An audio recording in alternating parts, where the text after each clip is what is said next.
सभागृहामध्ये सांगितलं, महाराष्ट्र आता थांबणार नाही, विकास आता लांबणार नाही, ते मला कृतीत्व करायचंय। आता निवेदक बोलत असताना बऱ्याचदा सांगायचे किंवा शासनाची तिजोरीचा खळखळाट आहे, कृपा करून तुम्ही तसा गैरसमज करून घेऊ नका।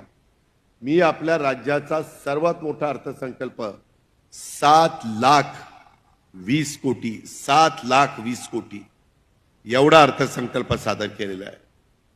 त्याच्यामध्ये पेन्शन, त्याच्यामध्ये पगार आणि त्या संदर्भातलं काढलेलं कर्ज ह्याचं व्याज जाईल आणि राहिलेला पैसा माझ्या लाडक्या बहिणींच्या करता।